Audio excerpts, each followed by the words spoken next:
Bad things happen to good people. None of us were ever really born equal. Only one life, there ain't no sequel. Some people live, others stay fearful. This world ain't never been peaceful. You got good, always butting heads against evil. The good try to be fair, but the bad lethal. They gon' fight dirty, every single one deceitful. Stand up, I wanna see your face. Get your chin up like you belong in this place. We gon' train like you've never trained before. You're going up against something that you can't ignore. This ain't a game, this your life that we're playing with. There ain't no reset button or an off switch. You gotta face your fears, you gotta scratch the itch. You gotta break through the walls and get after it. Only time will tell who's gonna make it. I promise you, I'ma be the one who's gonna take it. I fight, I provide, leaving blood on the pavement. If you're up against me, then you better be praying, cause I'll keep punching till my knuckles start breaking. I'll keep going through the blood that I'm tasting. I won't stop till they've all seen greatness. The battle for my world just started, I've been waiting. Villains and heroes, only time will tell who will win and who will fail. Villains and heroes, no there ain't no one else. Pick a side by yourself. I got this, there ain't no going back. Leave it all on the battlefield, push the attack. You can't stop me, I'm obsessive. A lot of people think that I come off aggressive, but I'm just passionate. Why aren't you? Ain't nobody care if you got nothing to lose. You gotta put yourself on the line, make moves. Otherwise you'll be a sheep with the lions watching you. Only time will tell who's gonna make it. I promise you, I'ma be the one who's gonna take it. I fight, I provide, leaving blood on the pavement. If you're up against me, then you better be praying, cause I'll keep punching till my knuckles start breaking. I'll keep going through the blood that I'm tasting. I won't stop till they've all seen greatness. The battle for my world just started, I've been waiting. Villains and heroes, only time will tell who will win and who will fail. Villains and heroes, no there ain't no one else. Pick a side by yourself. Today is the day, don't waste any time. Know it's time to make a change. Up in your mind, rearrange. Start thinking you're the hero headed out on your way. There's gonna be good times and bad times. That's alright, just stay on the line. Cause in life we all got a different mission, but the good guy always wins, that's a given. If you stay committed, you stay driven, you'll be looking down the barrel of completing your mission. Ignition, light the flame, get the fire and you listen. Take these words deep, cause this is real, ain't no fiction. You don't need drugs, health, any prescription. Just persistence and energy can win any Birds flying high, you know how I feel. Sun in the sky, you know how I feel. Breeze drifting on by, you know how I feel. It's a new dawn, it's a new day, it's a new life for me, yeah. Turn on your mind now, tune into the feed. We're planting digital flowers from a single tiny seed. Yeah, power to the collective in the data and the soul. The hive mind's getting louder, finding voice and control. You're mad. Mad at me because I don't trust you. Are you out of your mind? You lied. You betrayed. You manipulated. And now you've got the audacity to act like I'm the problem? I'm supposed to forget all that? Hand my trust back like some naive fool? No way. And here we go. Welcome to the freak show, the best in town. What is going on, Hive? I hope everybody had a fantastic Monday. Got the audio coming in loud and clear. This does feel like a freak show, doesn't it? You know, I find that intro very fitting because people want to just call us these conspiracy idiots.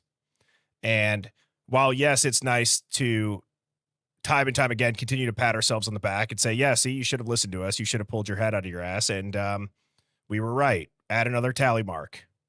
That's another one for the conspiracy theorists that you guys want to shame anytime we ask questions. Let's go shame the people that are asking questions to hundreds, and let's not go get on the mainstream media's ass that are spreading these lies to millions.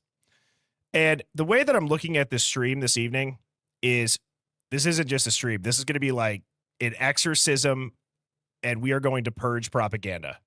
Okay, so I don't know if anybody's got any sage or holy water, whatever it is they need, but we need to purge this terrible disease of propaganda that has just a chokehold on so many people that are either too busy to look into stuff, they don't care to look into stuff, or they're afraid to look into stuff. And it's really not even a theory at this point. This is just a pattern. Once you see it, guys, you can't unsee it. As you all know, if you're, you know, quote, red pilled in here, you know exactly what I mean. You can't unsee it.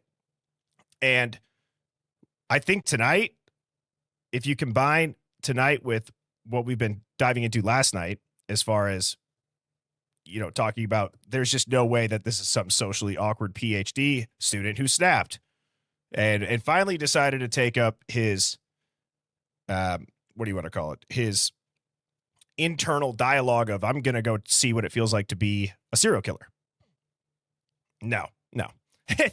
It's not even up for debate anymore in my mind. It's not to say that I'm not open to hearing how other people could prove. I'm almost wondering, do we need to put out like some sort of crowd-funded reward? If anybody can prove that Brian Kohberger was inside the house that night, you know, here's 10 grand. You know what I mean? I'd be curious if anybody could do it. Prove beyond a reasonable doubt and actually show us he was inside the house. And I got a great one lined up for you all tonight. I'm very excited to be here. Thank you all for tuning in to the Hive Mind. I'm your host, Birdie. I go live every weeknight at 7 p.m. Central. Before I say what's up to everybody, if you are new, this is a contrarian thinking live stream. We think past the headlines. So if you're rattled or offended on behalf of others, this is not going to be the stream for you. However, if you like to critically think, you look into things, maybe try to see what the 40,000-foot view is, well, then you have found your people and you are amongst friends. Thank you for being here. Dina says, I could use 10 grand. Go try to prove it, Dina, you know, right? We think through all theories. We look through all lenses. If you could prove it, shit, you know, I don't think we would fight it. If you could prove it beyond a reasonable doubt, like that goes to anybody, you know? What's up, Emma? How you doing? Pups, lovey. Down the rabbit hole to hell says, hey guys, my mind gets a workout here. Good. Mental workouts are a necessity. Essie, how are you doing? Keeping Robin in check. What's up, Luna? Mary, good to see you. LA Mike, UFO Dog, Caleb, UK Karen, Tracy from Bama, Nana Cal, Crow and Rainbow, how you doing? Debbie, Crime Spy, Discord Dawn. Z says, how can they not see it? Well, it's quite perplexing, isn't it? It really is extremely perplexing on how the people that attack anybody that questions the mainstream narrative. It's not just with this case. It's with everything. I don't know what it is. I'm not trying to be sarcastic. I don't know what it is. Somebody needs to study that.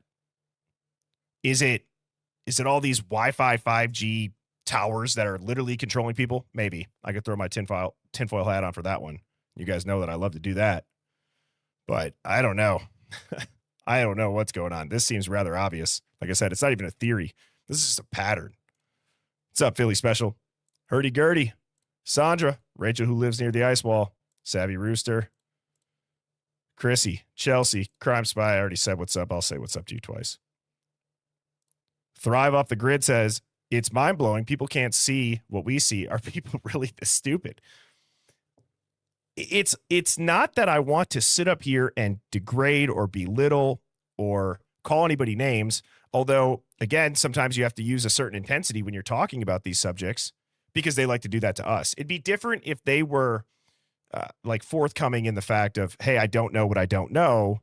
And just because I don't know it doesn't mean that what you're saying is just ludicrous. That's another thing, that when you can understand and be self-aware enough that, well, just because I don't know the subject that somebody's talking about because they've looked into it or they've read the documents, just because I haven't done that, how would I know if they're a conspiracy theorist? Oh, well, the news told me. My favorite news anchor that gets paid millions of dollars a year to read a teleprompter told me. Ricky Thetford says there's got to be something in the water. Ariana, I completely agree with different levels of consciousness. Nurshard says, shame the husband has taken the mainstream media view of Charlie Kirk while we agree on everything else. This is the first thing of this type we don't agree on. Wow. Wow. Nurshard, let me know if he's in the room and he needs a clown horn. A clown horn out of love, right? Just kidding. As you know, everybody's entitled to their own opinion here. The only rules that we have in the chat, we have incredible mods that they give you enough leash to hang yourself with, but no threatening, no spamming, no trolling, and this is meant to be an open mind collective. So you're going to see a lot of different opinions in here, and that's what it's meant for. What's up, Terry? Mechtronics says smart meters equal mind control. 24/7 pulsed wireless radiation causes tinnitus, cancer, insomnia. I've seen that stuff. I've seen like people like slow down videos of LED lights and just the pulses that they're giving. ASMR says I'm 10 minutes late. No. Chelsea says it's a fluoride in the water messing with our pineal gland. Ample Spark, this is a great question. I know we have one that tunes in, and Ample Spark has asked, is anyone here in law enforcement in questioning what's going on? I think so. I think so. I think that's like that's a tough position though, because you know, you're supposed to go with what is the official narrative, right? I feel like a lot of these public facing careers, while yes, I have the utmost respect for law enforcement or any kind of, you know, public official, absolutely. It does kind of, I think, box you in from a system standpoint. That's just my opinion. If you're in that field, you know, obviously you could feel differently about it, but I feel like when you're on the clock, it kind of forces you, just like when you're at a corporate job, you're kind of forced into this corporate Kool-Aid, HR driven environment. And I think I think it's really hard to get the best results out of anything when you're confined, geez, I can't talk. When you're confined to these rules of, you know, don't offend anybody, you know, don't think that way, don't say this. And there's context to that. Okay. We're all adults. We all need to understand what respect is, what manners are, but don't tell us that we can't think something or that we can't go look at something or that we can't handle it and that you need to just tell us the answers. It's the invisible enemy, and it's made its way into almost every facet of our society. You guys don't know what you're looking at. You peasants, just keep your head down, grab your hard hat, punch in, punch out, you know, and just shut up. Keep going along with it. Don't question us. We'll shame you. We'll deplatform you. We'll demonetize you. Yet while never walking back a single headline of our own, never apologizing publicly to anybody whose life we may upend by getting the story wrong. But, you know, it's just, yeah, like Luna said, we're just filthy peasants, right? And if everybody could please go ahead and tap that like button. We're only at, you know, like 100 likes with almost 500 people in here. That does skyrocket this out into the algorithm. This is an extremely important stream this evening. If anybody has had any doubt on what could be going on in the background, I guess I'll say I really hope that I have the ability tonight to communicate through this microphone into your ears in a clear manner what it is that I'm seeing on the screens and or what I'm seeing on the screen and in these documents. And while you guys are pressing, well, that's going to be the tinfoil hat conspiracy of the day. We'll be getting to that. That's also a crazy one. I haven't done that in a while. I was on the wrong page. Whoops. So if you guys have not hit that like button, please do hit the subscribe button. Like I was saying, I go live every weeknight at 7 p.m. Central. And on Friday mornings, I host a live stream called The Sting. That's at anywhere between 8 and 9 a.m., depending on what my day looks like. And it's about an hour-long live stream. We go over the week's headlines. So same mentality of the hive mind, and it's a good way to start the Friday going into the weekend where you can actually just talk about the news. You don't need to have, one influence or another. You can just sit here and shoot the breeze about what are people saying is going on in the world. And I've been doing that the last few weeks. It's been a lot of fun. Friday nights, I usually do a live dig around 9 p.m. This Sunday, for the last housekeeping thing, I got about 10 or 11 emails yesterday after the stream. If you want to be on the Hive Mind Roundtable, that will be open until, what is today, Monday? Until Wednesday night after the stream. Thursday, I will pick the people that will be on Sunday, October 26th at 7 p.m. Central's Roundtable. What is this, our 5th or 6th one now? And I do this on the last Sunday of every month. birdieBombshell00@gmail.com. Subject line roundtable. And give me a couple bullet points on why you'd like to be a part of it. And then it's really easy to join. I just send you a link, just like joining any Teams meeting or Google meeting at work. You just got to click it. You can be on your phone or your laptop. About 90 minutes uninterrupted attention is what I would ask. So I'm looking forward to that one because we're all going to be in costumes for this. I have a costume picked out. Does anybody have any suggestions? Any good ideas for a last minute change up?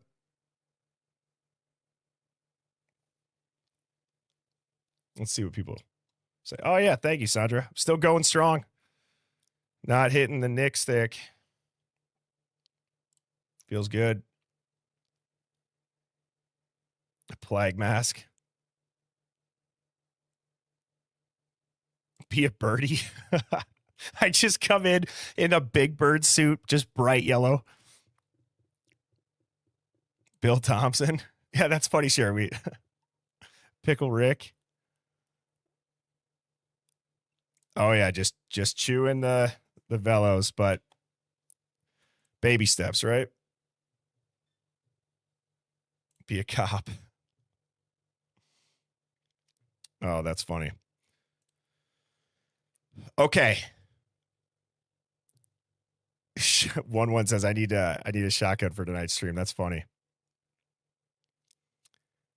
Now, as I was saying about tonight's stream, really, really, really kind of want to focus in on this. Almost needs to be treated like an exorcism of propaganda, because I don't think we can just blow by. And whoa, hang on. Let me back up. Let me just back up and pause here. Have you guys noticed that somebody's missing from this Monday night stream? It feels a little bit off. I totally forgot to say as to why Devil's Advocates is not here this evening. And he's still out in New York, but I got to tell you, he's going to be on Wednesday night instead. And that will be, you don't want to miss Wednesday night.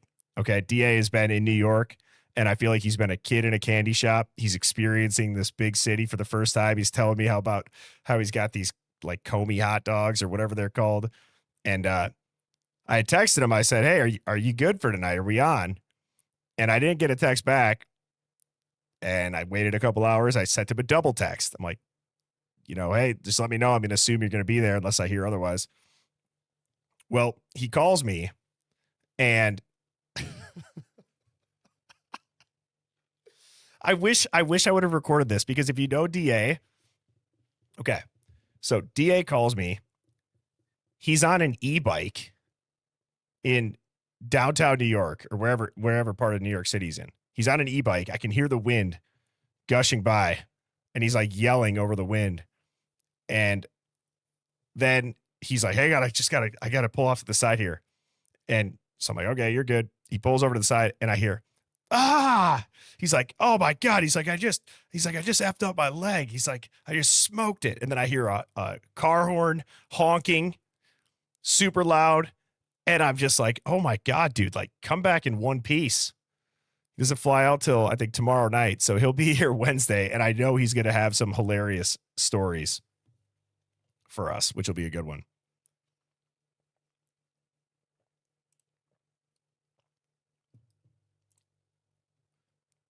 Wait, did he say he'd be away this Monday? Was he gone last Monday, or is this the Monday he's been gone? Or he said he was going to be gone. Wow. Wow. What day is it? Has anybody ever had like a super, just a bender of a weekend? Not that I'm like necessarily proud of this, but when I was out in Vegas with Mrs. Birdie, the first time that we ever traveled together, I woke up like a Thursday, and we had stayed an extra night because she lost her license in a cab on the way to get tattoos, if that tells you anything. So we stayed an extra night, and when we woke up, I literally did not know what day it was. I was panicking. I was supposed to have one of my coworkers riding with me, but it wasn't actually the day that I thought it was. It was quite impressive, and I feel like I just had that happen to me with DA. So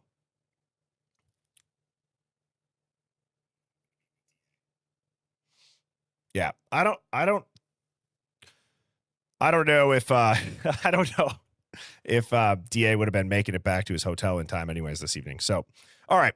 Nonetheless, let's get back to it. So the theme that I have is a screenshot from a document, the CAS document from ATT, saying extortion. And I literally, in full transparency, I saw some comments last night talking about Lana from Truth and Transparency saying, did you see what she found in the AT&T CAS document about the extortion? I was like, no, I didn't see the live. So I kind of watched a little bit of it. Her and I are going to do a show after Halloween too, as well. But I'm looking into this and I'm just like, hold on. Am I reading this right? So if you have not seen this, let me just pull it up here.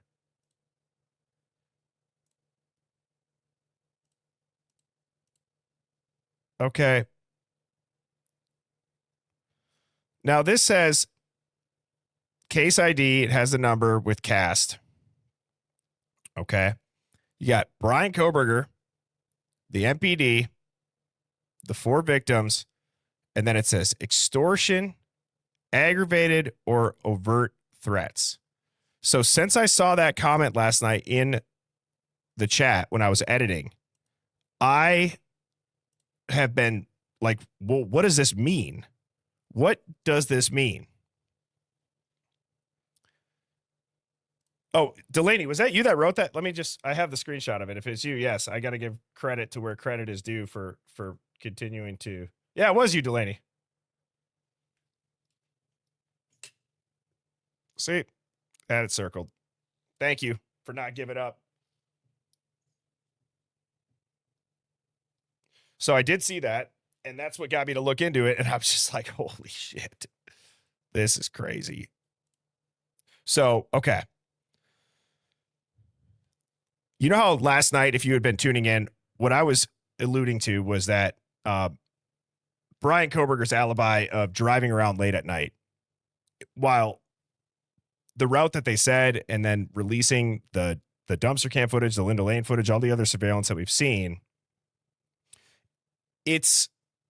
they had to have known that we'd be able to pick that apart once all of this started to kind of come out. So it's this slow drip of information, giving us just enough.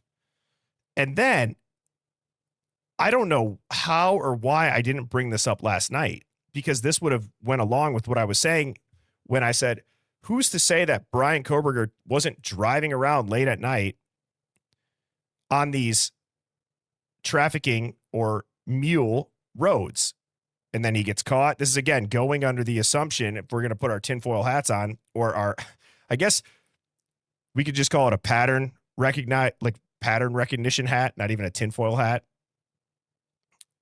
If Brian's driving late at night on these highways, and he's a PhD in criminology who does behavioral profiling, and the NIJ had funded WSU's criminology department with looking into millions of dollars to look into the study of predictive criminal behavior in a non-clinical setting.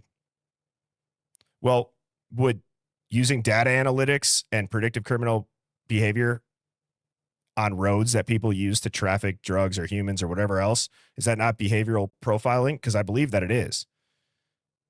Well, guys, why? Okay, again, my brain is just going scatterbrain. I have to slow down. Brian Kohberger wasn't stalking college kids, guys. He was on the FBI's radar beforehand, and then they have 95% of these maps redacted, okay? So the FBI had eyes on him before the murders. They ran cast drive simulations. They pulled AT&T tower data from the exact nights he was out ghost driving, essentially, and then they redacted 95% of those maps. Why?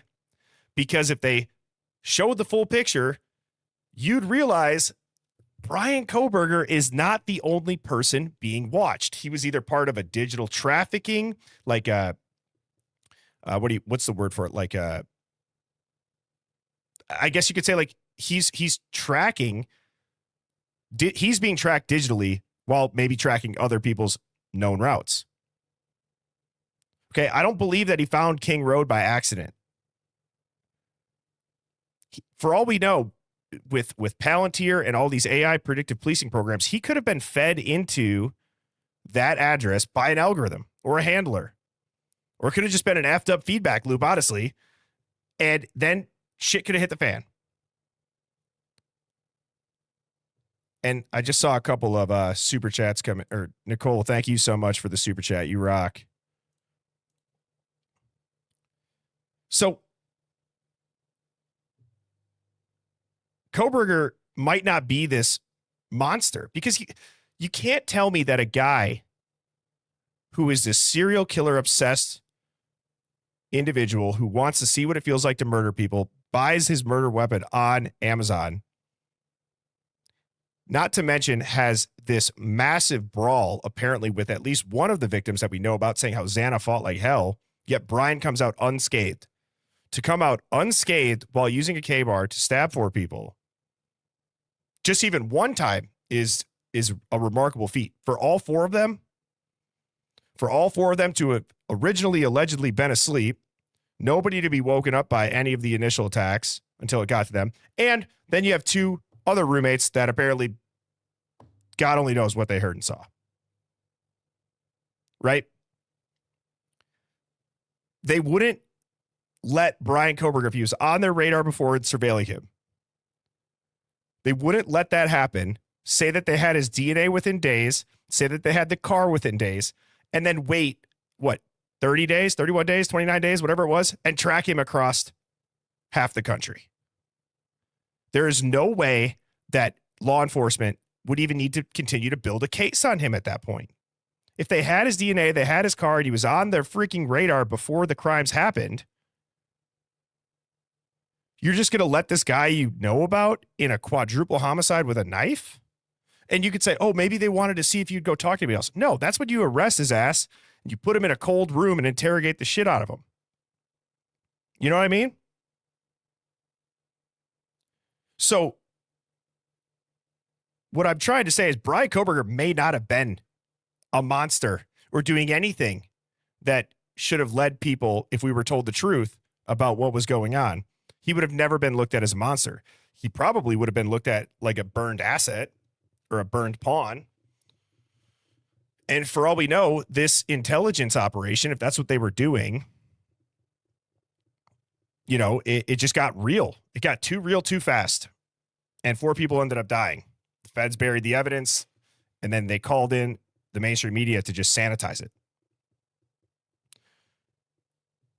In reality, what I believe what we have watched, Hive, is the trial has become, or I guess leading up to what should have been a trial. Call it the court case summary. Okay. That was the cleanup. That was the cleanup. That was not a search for justice. Allegedly. Right. And that's not wild speculation. Okay. We have 2 court documents that dive into all of this. Oops. Okay, we have 2 court docs that dive into this and literally will say extortion, aggravated or overt threats. So now when you see that language, okay, when you see that language, your ears should perk up. Let me just make that wider and bigger. There we go.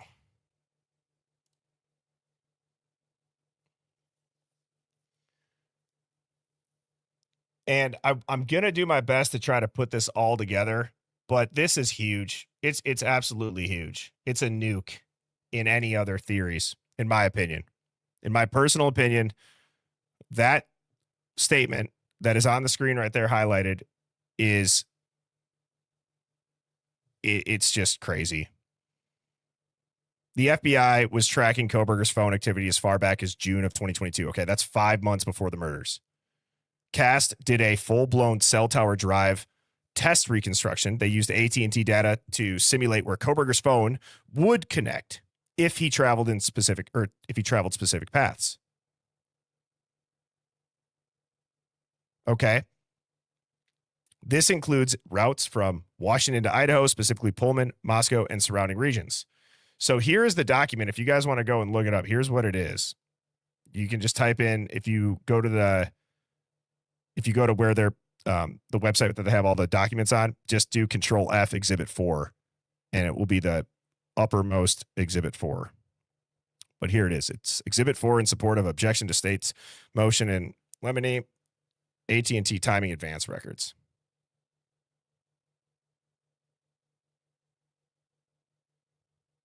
Yeah, thank you. True to it. This was my thought exactly. Of all of the things to not redact, this is insane.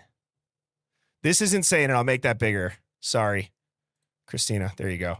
So right there, this is what you'd go and look up to search this, where you'll see it a couple pages down. Right here.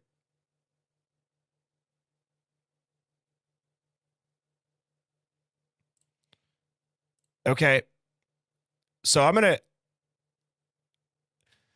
to pause there because I was thinking about before the stream, like, how do I get into this? And I'm like, I think this is one you just got to rip the Band-Aids off. I just got to jump right into the documents. You know what I mean? So I want to do a temperature check. Thoughts on this? Okay. Because I'm going to get into what does that language mean where it says extortion, aggravated, or overt threats in this context.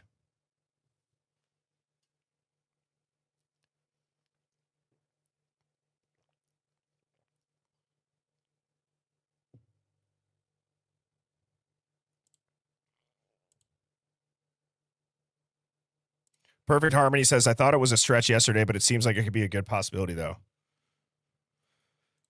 Yeah, I mean, I'm glad that I saw Delaney's comment on this because I'm like, holy shit, this goes right along with what I was kind of saying yesterday.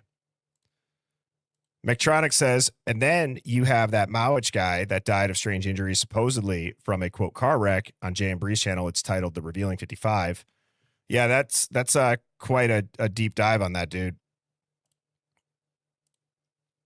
Hydrant Has Eyes says he might be an asset, or they might have been conflating the scenario to gain more intrusive access to his phone. Could be. But how would you guys explain that they tracked him back as far as June of 2022 for 5 months? You know what I mean? That's the giveaway. So, and Ann Taylor had asked about this. Lisa Stewart, thank you so much for the super chat. Dylan and BK were the only ones listed on new docs with, quote, Celebrite. Celebrite is Israeli owned company. Yeah, Celebrite is actually, if you guys have tuned in, I believe it was like 3 or 4 streams ago, I read this novel of a YouTube comment that just destroyed what these Celebrite employees were saying that they are just, from somebody who is in that profession, it's either purposefully making it sound different, or it's just an outright lie, or like they're saying it in language that doesn't make it sound like a lie, or they might as well outright lie. That's how wrong it was. And now I just can't stop thinking about, and I apologize. Oh, it's true to it that said, out of all things to not redact. This is insane. Okay, this is insane. The other thing is, guys, I don't want to say that we're not over the hump yet. We're getting close. As far as this hill of the truth's going to be coming out. You know, it's drip, drip, drip, and then flood, right? Then it just bursts open. We're getting close to that. Okay. And thank you, Miss Anonymous. Cellebrite is a company that produces digital forensics tools for law enforcement to extract data from mobile devices. This is actually how they said they knew that Brian Kohberger had manually powered down his phone with 100% battery.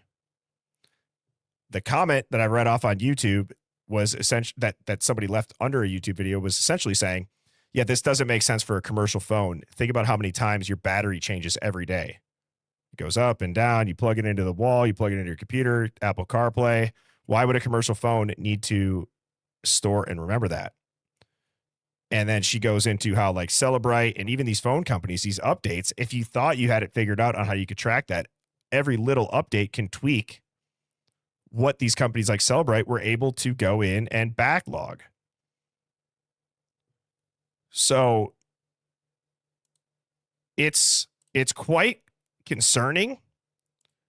As I've been saying, this need to perform an exorcism and purge the propaganda needs to start to happen at a rapid pace. At a rapid pace. I'm not trying to say in any way that other theories still don't hold weight. But the text that you have in the corner of your screen right now, I'm going to dive into extortion, aggravated or overt threats and talk about, okay, what does this mean? So not only,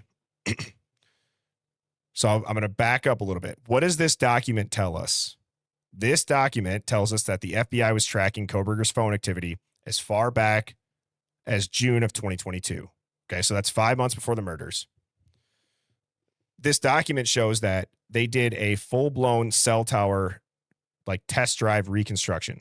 So they used AT&T data to simulate where Kohberger's phone would connect if he traveled specific paths. That includes the routes from Washington to Idaho, specifically being Pullman, Moscow, and any of the surrounding regions.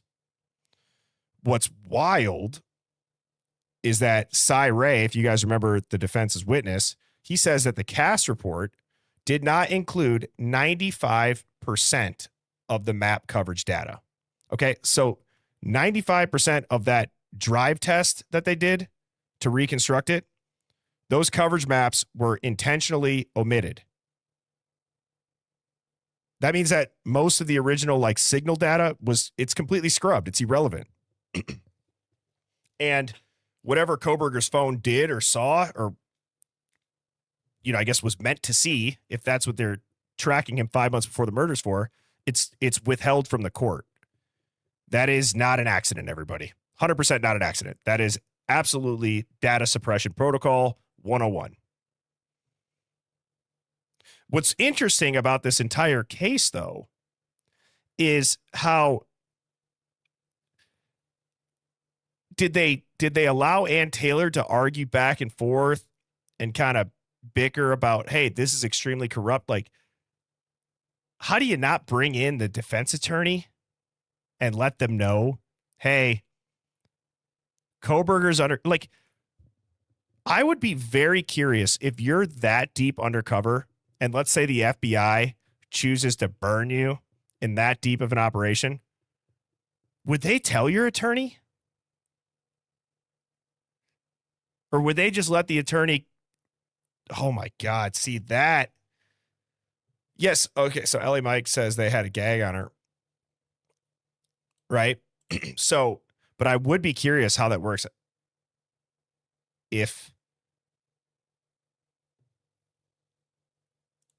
So yeah, they said that they requested it not to be used because it was so much to go through since they pulled records from June when he got the phone all the way to November 14th. Right. Again, I'm not disagreeing that it would be a lot to go through, but don't you think that who cares if it's a lot to go through? 4 kids were just brutally stabbed, would be my point. They have the unlimited resources, as they've said in the post-sentencing press conference, that they had whatever tools they needed. And people were getting awards for going through all the terabytes of stuff. So while, yes, that is what they said, it's also a very simple cover, in my opinion. Miss Anonymous is on fire right now. Says, boom, analyze and process data quickly to find and validate key pieces of digital evidence, surfacing insights to expedite case resolution and time to justice. I would add public-facing conviction as well. Yeah, Anna Mann's life is at stake. That's it, right? That's exactly right, Perfect Harmony. And breaking news, Detective Bowery says he's got a picture on his desk of Nick and him hiking at the park. Christ. Okay. So now, if we go to, okay, so that's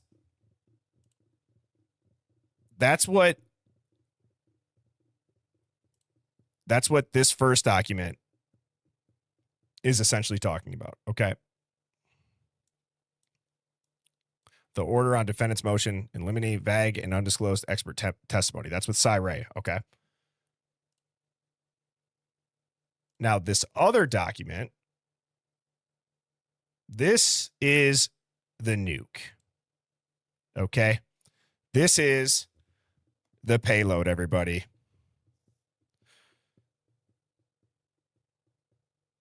This document tells us, okay, it's got a confirmed FBI case number. This means it was federally classified under surveillance. That's huge. Okay, this was not just classified under, quote, murder or homicide. It has a so what that bottom line is, that's known as a key classification term. It says, word for word, in quote, extortion hyphen aggravated or overt threats, end quote. This is the FBI's own classification of the case. It's listed directly under Kohberger and the victims. That is not an opinion. That is not a theory. That is not a conspiracy. That is how the feds literally cataloged the event. That is huge. Okay, I'm going to say that again. The FBI's own classification of the case is extortion, aggravated or overt threats, and it's listed directly under Brian Kohberger and the 4 victims being Ethan, Maddie, Xana, and Kaylee. That is not an opinion. That is a literal fact. Read it and weep. That's how the feds catalog this event. Huge. Okay, that's not standard in a homicide. That is used in cases. And I looked up, why would an FBI catalog with extortion, aggravated, or overt threats? Okay, here's the list. You got blackmail, organized criminal coercion, federal witness threats, confidential informant is compromised, human trafficking coercion, or cartel level operations. Dude, that is huge. It's absolutely huge.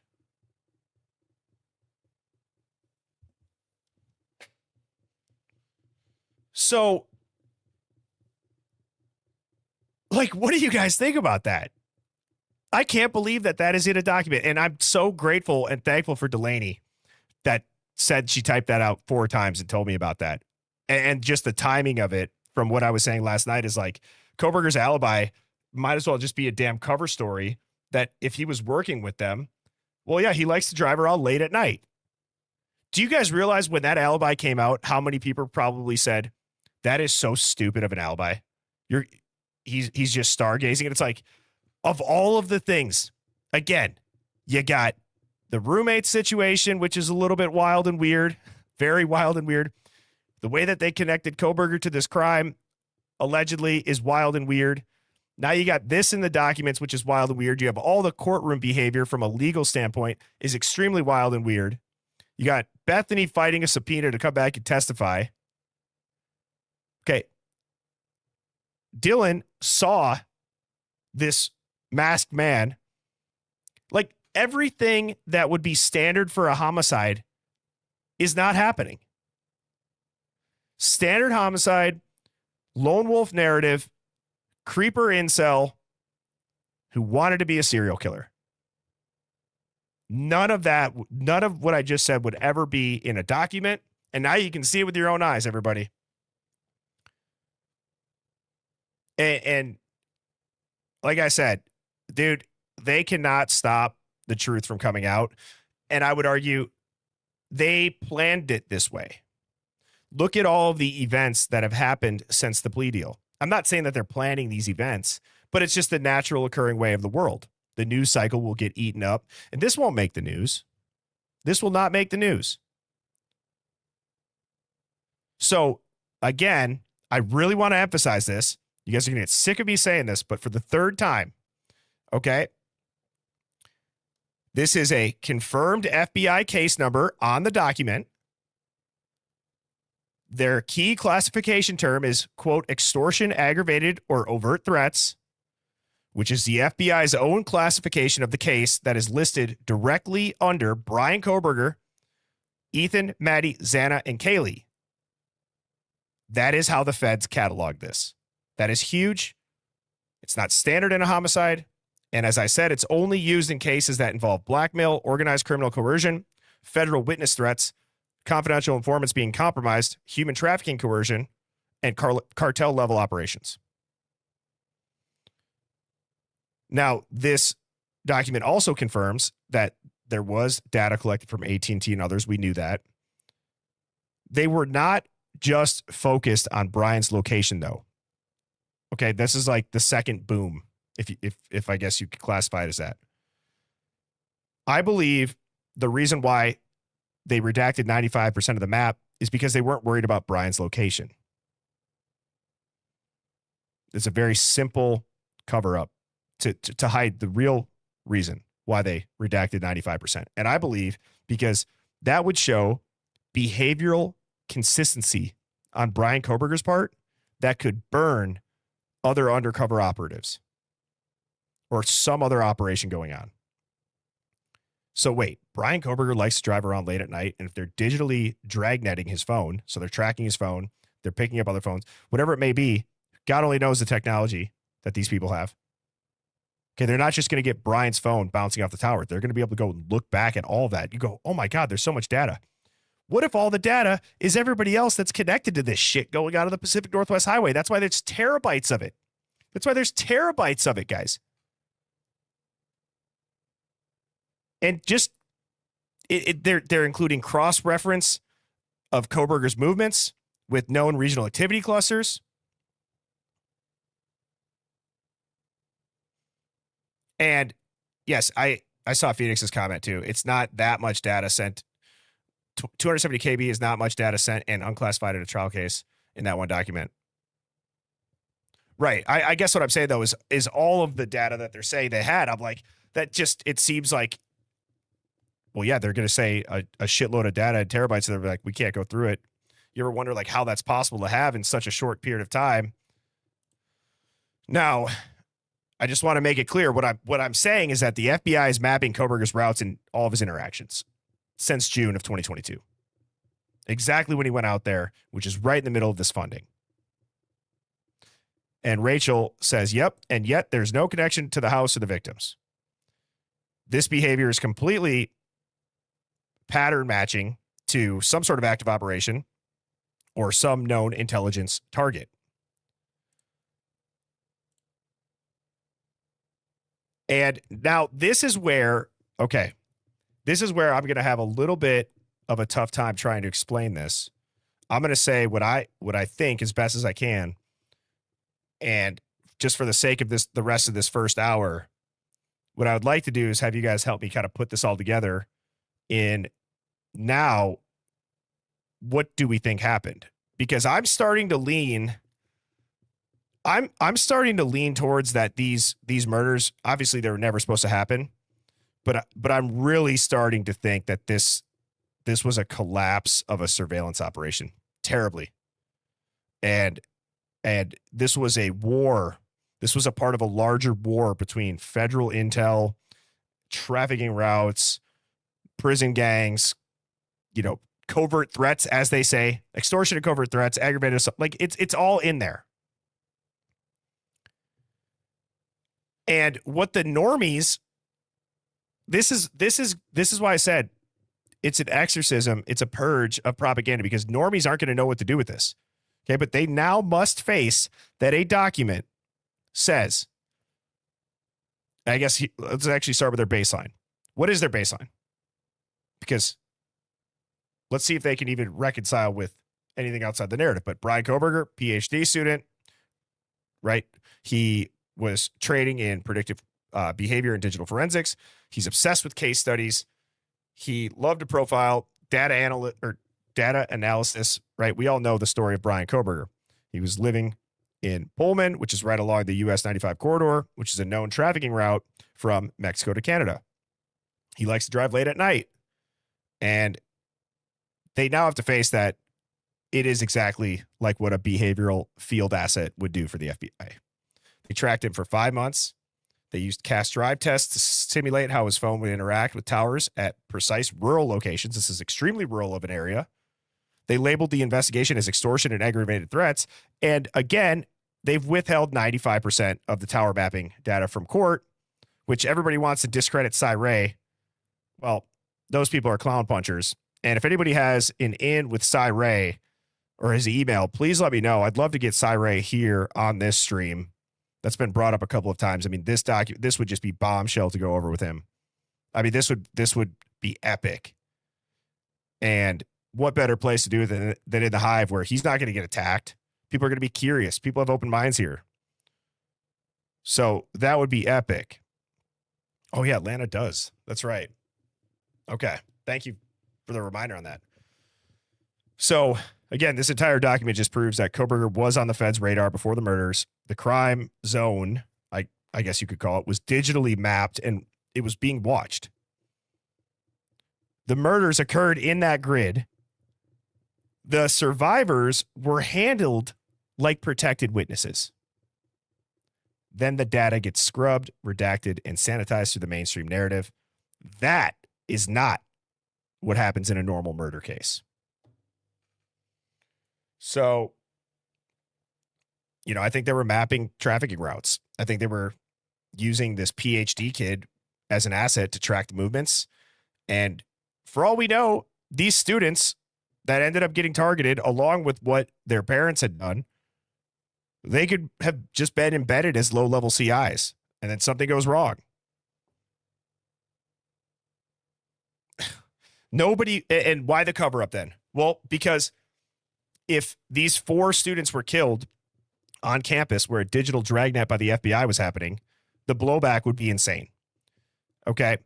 But I don't think everybody that they say knew. After reading that, seeing the FBI's own classification of this, I think the FBI might honestly be the only organization that knew. Possibly university administrators like WSU or like Pullman and MPD. Likely, like some people knew. I think it was probably compartmentalized. Now we get to the victims' families. I don't know now. Maybe. It explains all the oddities. It's not a murder mystery anymore, everybody. I don't think it is. I think it's a federal failure. And it's a surveillance operation that went completely sideways. The FBI had eyes on Brian months before the murders. They mapped his every move, and then they labeled the case extortion and aggravated threats. That is not a crime of passion. That is not stalking. That is not serial killer-esque. That is a breach in an operation when this happens. And this is being buried, and it's buried deep, and it's redacted, and it's sealed by the very effing system that failed to stop it, which is terrifying. So I just can't believe they didn't redact that part. I cannot believe it. And if you guys are over on X right now, come join us over on YouTube, Birdie_hivemind. I'm going to put it on screen. that is my YouTube channel. I usually will do the first hour cross streaming onto X and then do the second hour just on YouTube. So I will see you guys soon.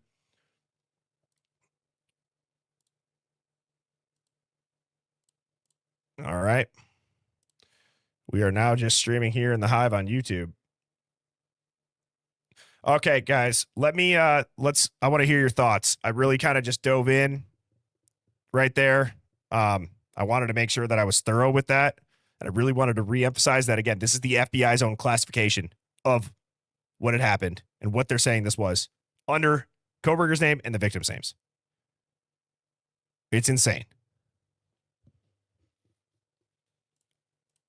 Mr. Smixon says it might have been a part of their cooperation deals. He was probably replying to somebody else in the chat, and I just saw it. Texas Terry says, yeah, I think they want us to figure it out.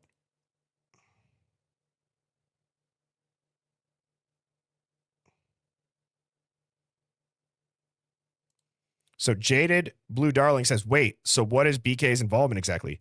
He's working as some sort of asset on the Pacific Northwest Highway.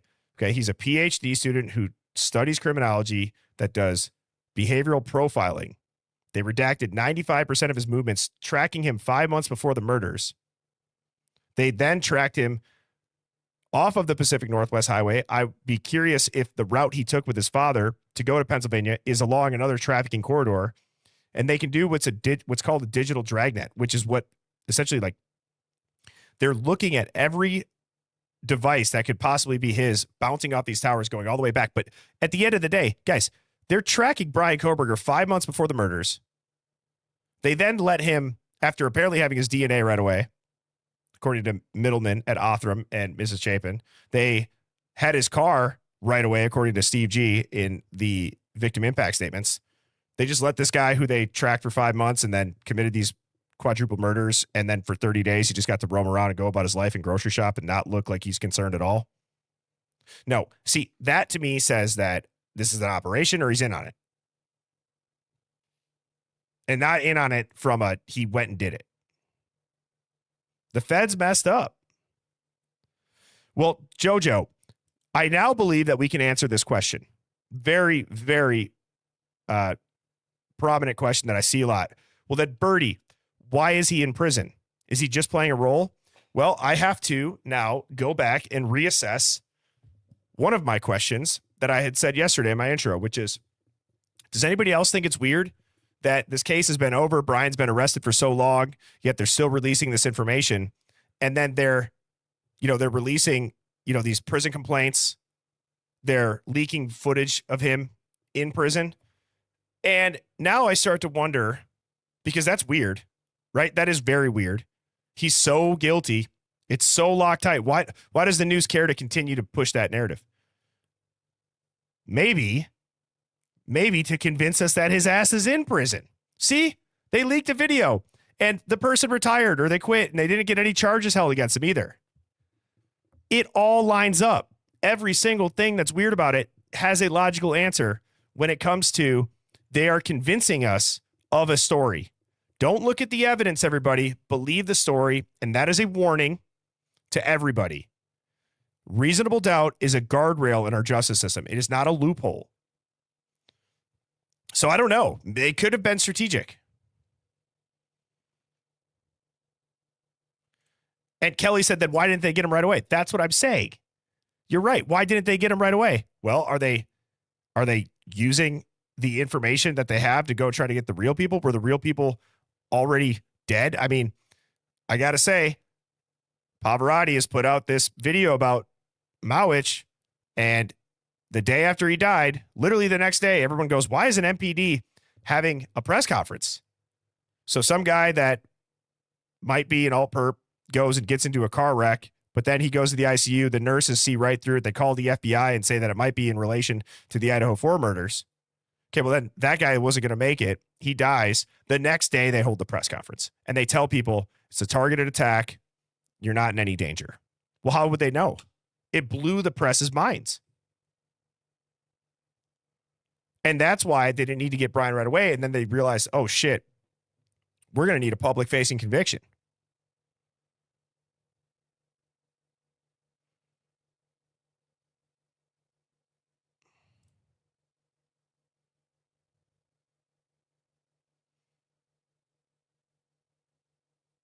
It's just crazy.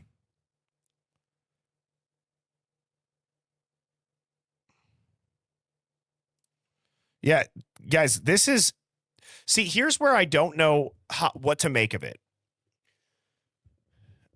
This is probably the second or third time that I've said this, but where are people at mentally with this whole greater good doctrine? Okay. The greater good doctrine essentially lets officials, law enforcement officials, the powers that be, when there's national security involved or there's a need for the quote greater good, they can lie, they can redact, they can do whatever they want. Now, where are we at on that mentally as a society? It's very weird when you implement these things because it seems like every government program that's meant to stop corruption or every government program that's meant to fix a problem does nothing but make it worse. So it seems, at least when it comes to the legal stuff. It just seems like it is that purposeful? Is this greater good doctrine just named the greater good doctrine so that they could say, F you, F the American rights, you guys don't get to audit us. This is for the greater good. It's the invisible enemy. You're just going to have to trust us, bro. We've never done anything wrong with it.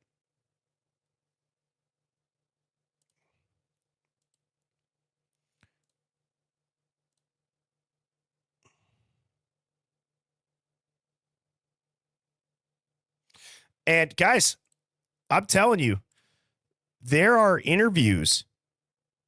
Did anybody see the news today? They just took down a giant gambling race or I'll just look it up. A gambling syndicate at like a horse track. Dude, when Steve G said it's time to put Idaho on the map, since that interview, Idaho has just been getting absolutely riddled with crazy shit going down in it. Has it not? Has it not? Was he wrong with his statement of it's time to put Idaho on the map? And holy hell, Idaho has been absolutely put on the map. They are just getting folded in half in the media. Okay.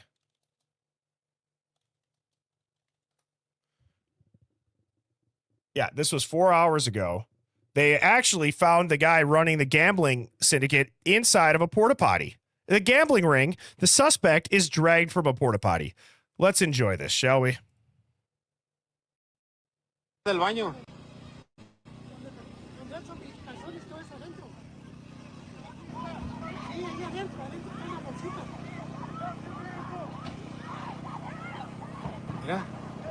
Now, so it says the FBI busts a massive gambling ring. Federal agents swarmed a private racetrack near Boise, Idaho on October 19th. So technically this was yesterday, arresting 4 people accused of running an underground gambling operation. There's dramatic footage that shows a person being dragged from a portable toilet as nearly 200 officers from multiple agencies raided the property.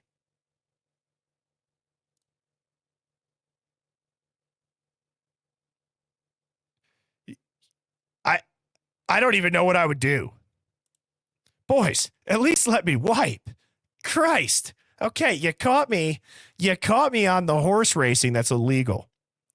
But let me have some dignity going into prison. You know what I mean? Like, it's crazy. It's just wild. Yeah, it was a horse track that was raided. The FBI raided the horse track.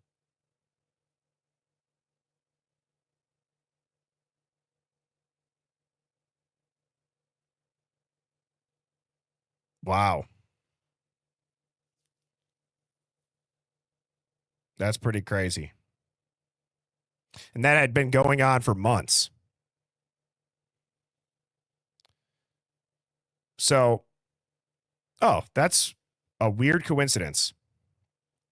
Now, I have this video that I wanted to watch, and it's from East Idaho News, and it's Moscow, Idaho Police Chief Anthony Dollinger opens up about the Brian Kohberger investigation.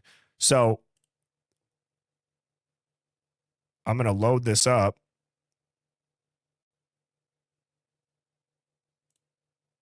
Chief, Okay. why don't we start off with how? Okay, so we're gonna watch this. I have to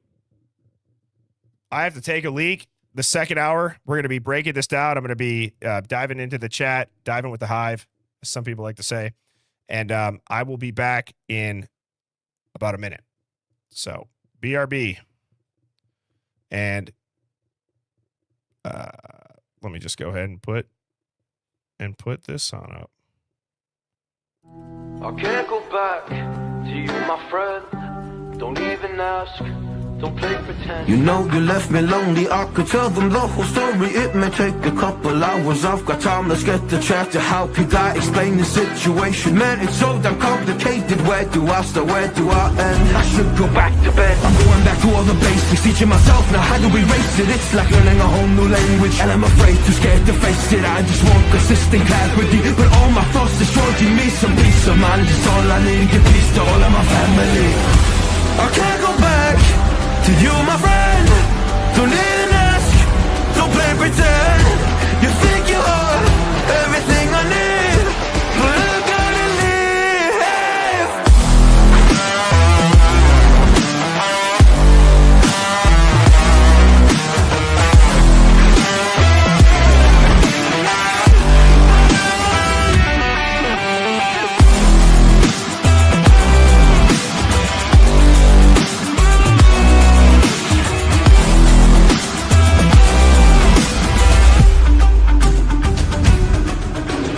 Try but can't get through to me, it's not you, yeah, it's always me. I close my heart to you, you see it opens up for nobody. It's been so hard to fall asleep, the weather always makes my nose bleed.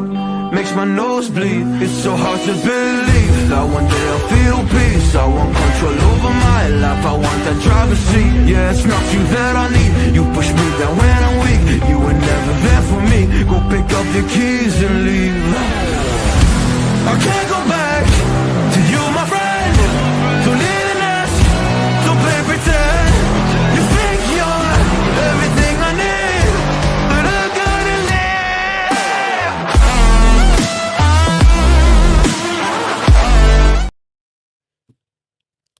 All right, I'm back, Hive. So, before we dive into this, what are your guys' thoughts on that document and the way that the FBI classified it? Does that change anybody's mind as to, you know, there's the potential for a giant operation going on? And I did see Beck's comment about, I need to get a porta-potty in the office. Mrs. Birdie and I were moving, and I'm so excited to have a studio get set up. So I put this request out about 3 or 4 days ago. If anybody's like a lighting specialist, or if anybody has, you know, experience in setting up a studio, please do not hesitate to reach out, because I will absolutely, like I said, it's something I want to invest in. I want to make this the best viewing experience for you all. And if there's any little tips or tricks or products, or, you know, that you guys know work really well, I'm all ears.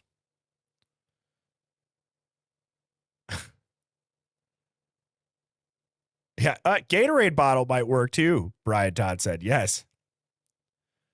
Terry says human trafficking rings are being busted up all over the country right now. To BK and maybe the kids plan a psyop to draw attention on them. Maybe. Who knows? Weirder things have happened, you know? Absolutely. I don't think it's a stretch by any means. Nothing's off the table, but I just think that classification, I just can't believe that it's not redacted.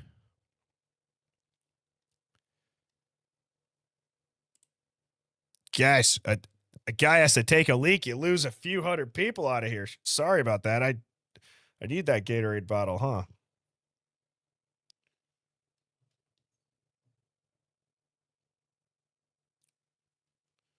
So, okay.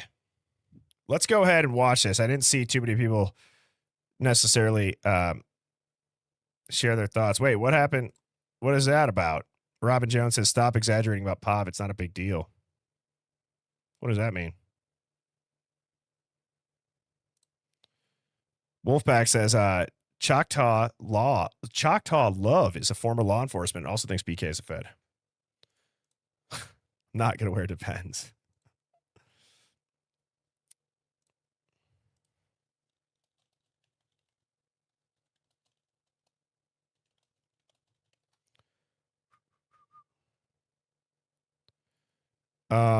Wait, where did that go? Yeah, I think I don't even know where that comment went. Well, well,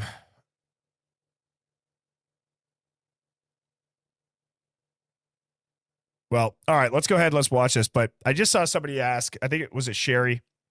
Sherry had just said, who extorted who? Well, so when you look up the code, so I have a screenshot up here. When you look up the FBI criminal code classification of extortion and aggravated or covert or overt threats, that is, like I said, that's only used when there's those certain things that I read off. But ultimately, it's saying that there's pressure being applied to force someone to act or not act on something. There's a threat to reputation, safety, or your life if the target does not comply. Heavily has to do with money, data, and silence almost every time. And I think what makes it extortion is that it's like always, it's under a lot of duress. It's very often then, I think, obviously tied to trafficking, drugs, corruption, espionage. It's like very RICO adjacent, I guess you could call it. I don't know who, I would be curious. Who do you guys think had leverage? So who had leverage over who? That's the real question. Was it Kohberger that was being extorted? Holy shit. Hang on. Could you guys imagine if Kohberger he ended up being extorted?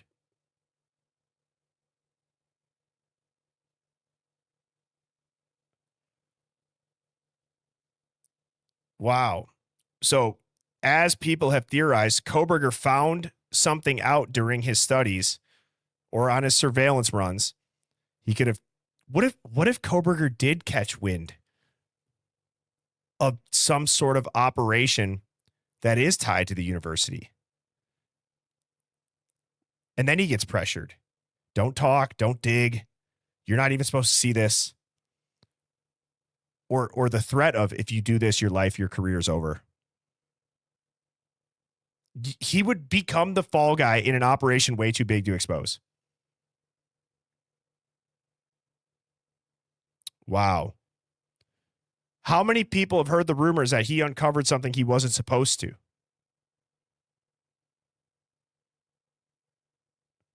And then when you look back to, there's a threat to reputation. Okay. Oh my God, dude, that's crazy. If it was Brian Kohberger being extorted, that's mind blowing. Yeah. I mean, that would be absolutely, all those things seem very reasonable. You uncover something that's tied to the university. If you do this, son, you're playing with fire. Your life could end. Your career's over as you know it. And then let's say the FBI does become aware of it. Well, then you're now the fall guy in an operation that's way too big to expose. The other thing that could be really interesting is if it was somebody in the house that's getting extorted, right? So we got 2 survivors in the house. The FBI did handle this like a national security risk or a leak. The courts, we've heard it said. You got cell phone data that's redacted. Bethany had to be subpoenaed across state lines. Both of them, I'm gonna say for tonight and looking through this lens. No, I've thought that Brian might have uncovered something. Drysiders, absolutely. But I guess I've never looked at it in the light of like, holy shit, there's a document that says extortion. You know what I mean? Like, I've always just looked at that as like a theory, thinking out loud, like, oh fuck, he really might have. He absolutely really might have. I mean, yeah, I've absolutely had those thoughts, but to just be able to put a document to it, it's crazy. And then you got both the roommates that, for again, what I was going to say is, for the sake of this conversation, they might as well have been legally shielded. And see, that's where it just goes it just goes crazy. There's endless possibilities now with that tag of who it could be.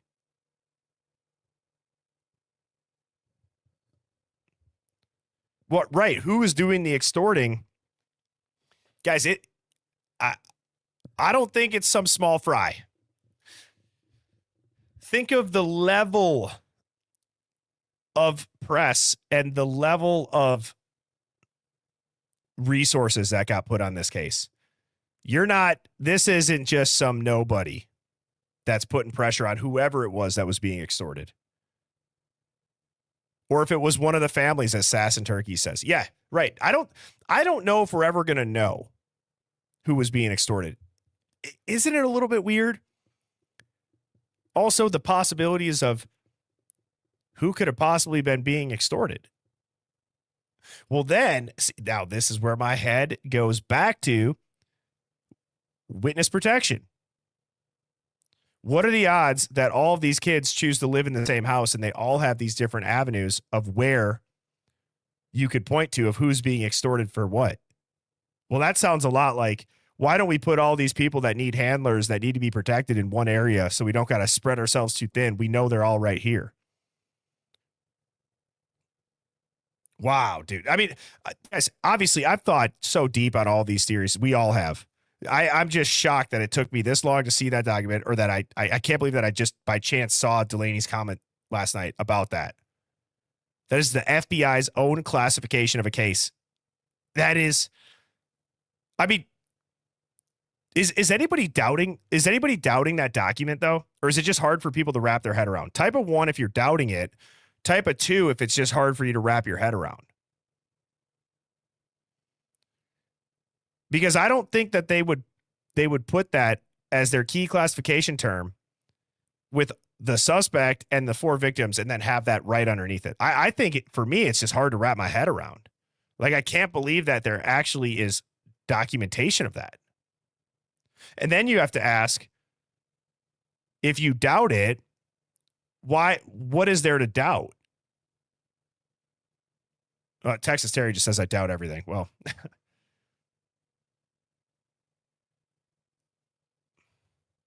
thank you, RV, and keep it rolling. Says you actually caught it. I wouldn't have. Good job. Appreciate that so much. And thank you for the super chat. Don't get me wrong. I doubt everything at this point too. But to me, now the question becomes this.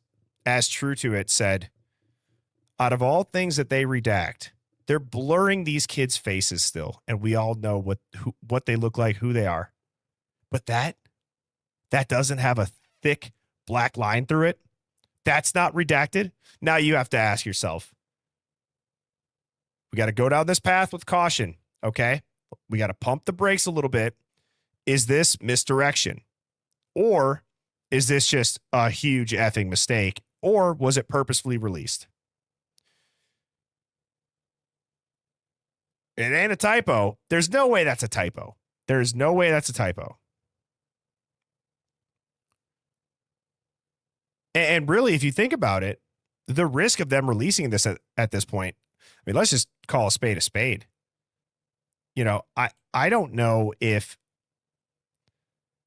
does anybody, how can I say this?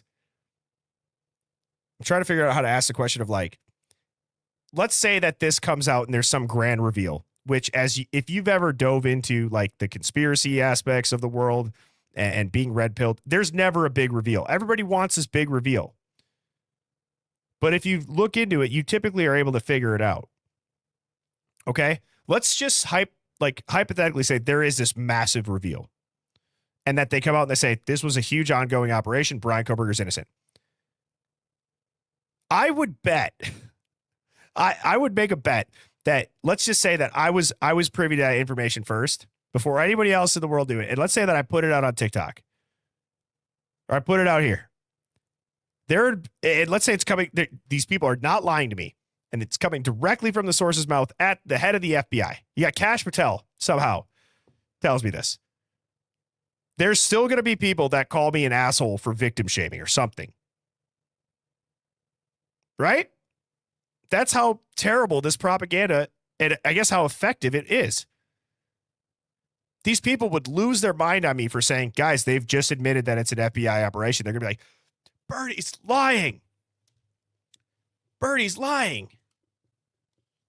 And then it breaks on the news, but maybe they'll just continue to stay in denial when it's not a news channel they like, or it's not credible in their eyes, or, oh, that's just misinformation. It's just these people.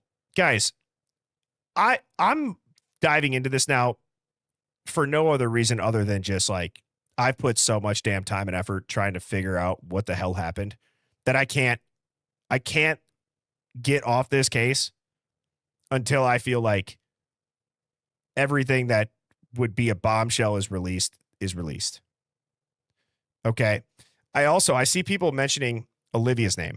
I never, outside of like Steve G in interviews or people directly in the house, if you guys have noticed, I don't really talk about the family members. I do that kind of on purpose. Not that I'm afraid to. I just, if they have an interview, yes. But I did see when I opened up the first video on my FYP was Olivia saying something about like, guys, this cover-up theory. Like, she's saying how Brian Kohberger's a nobody. He didn't know anybody. He's not connected to anything. Think of all the levels of the institution that would need to cover it up. And the way that she was saying it, in my opinion, it wasn't defensive. It wasn't defensive at all. I'm not going to go ahead and say for sure with certainty that she was talking cryptically. I don't know. It just struck me as odd. If you saw that, I'm like, wait. Like, that just seems like you're right. You're right. Like, if anybody, would it make sense if they covered it up based on all this stuff? That is a fact, right? It didn't seem that many people knew Brian. He literally was a nobody out there. So why would they cover that up? Or maybe it's that maybe the families do know. You know what I mean? Yeah, I see people saying the chat's glitching a little bit. I see it on my side too. Is the video good though?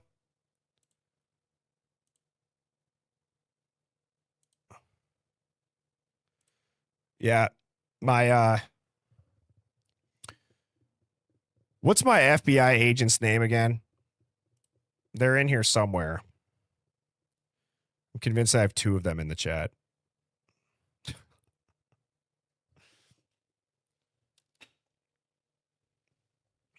So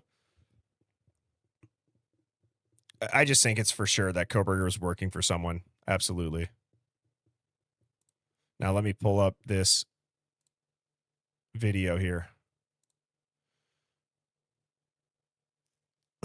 Brandon said I'm off duty. Just spit everywhere. Whoops.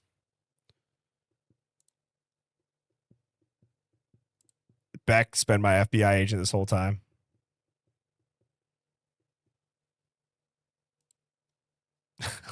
Someone said I call mine asshole. That's funny. All right, let's check this out.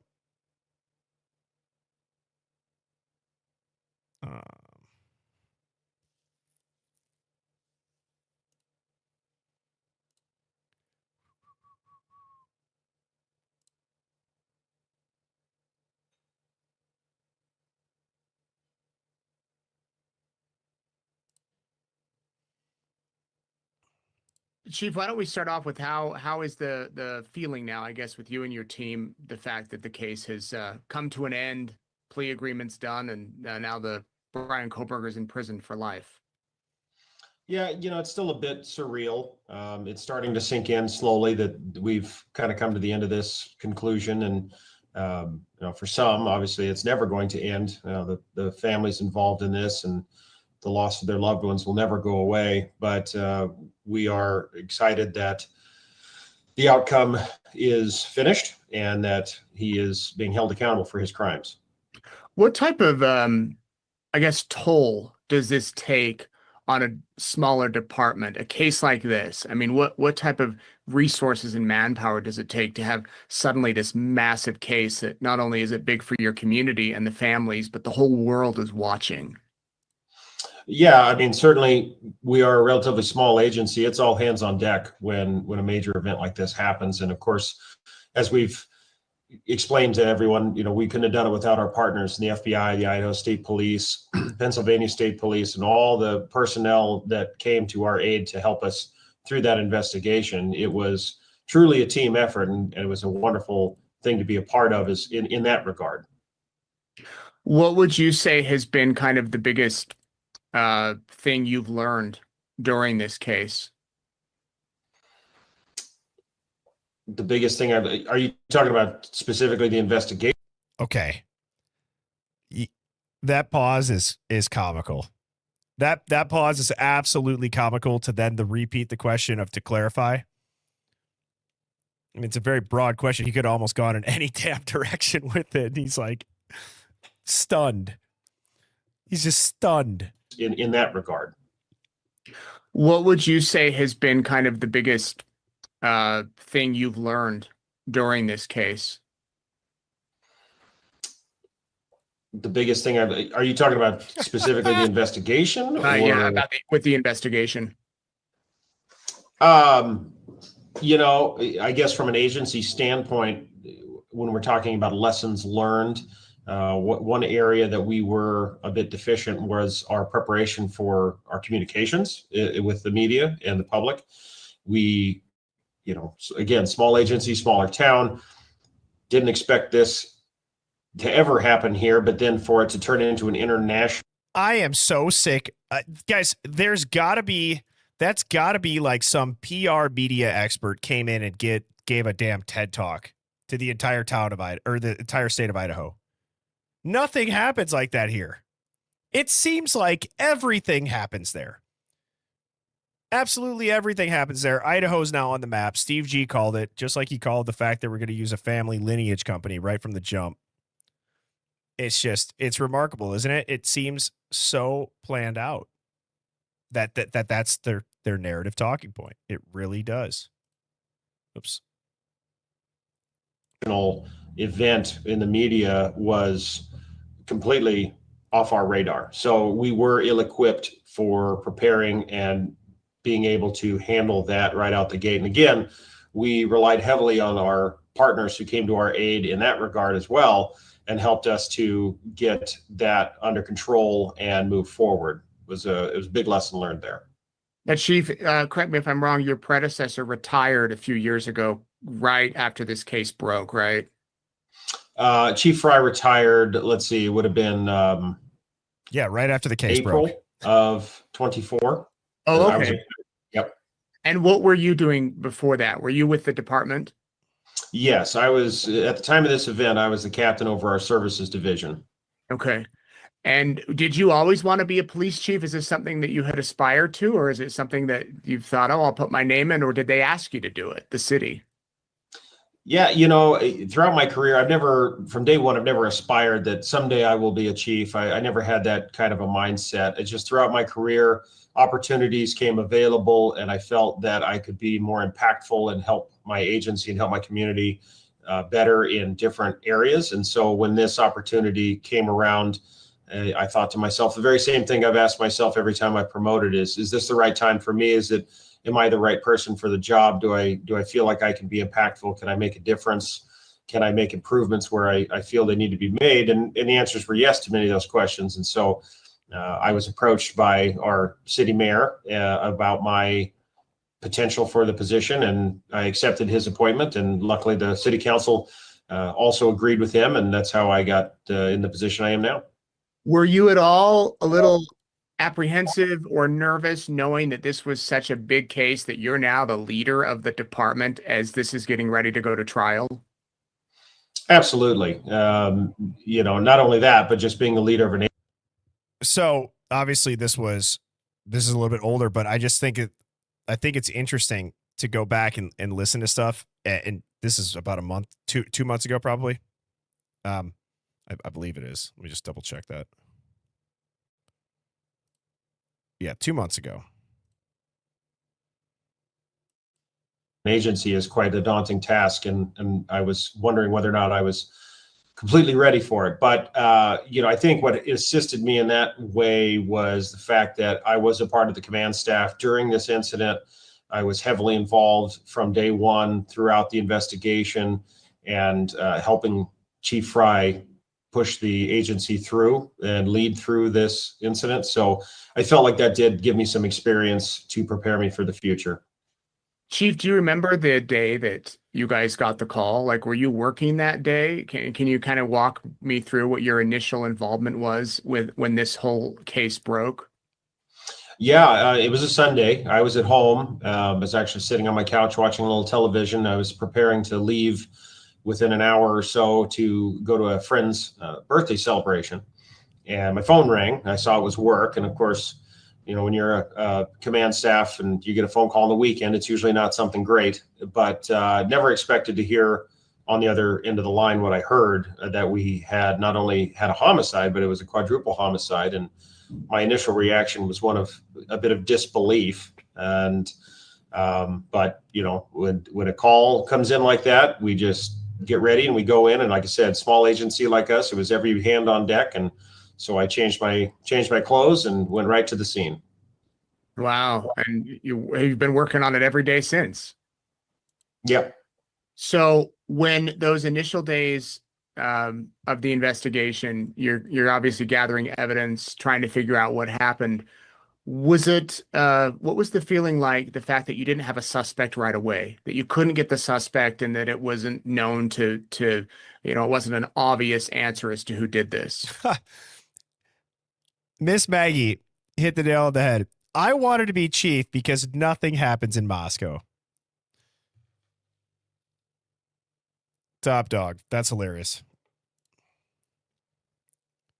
Sure. I mean, obviously that adds a layer of difficulty. Luckily here in our area, we have a very low violent crime rate. I mean, we've had homicides in the past, but they are more or less few and far between. And in the last few that I've been involved with prior to this case, we were able to identify a suspect immediately and knew where the direction that we were going. Immediately.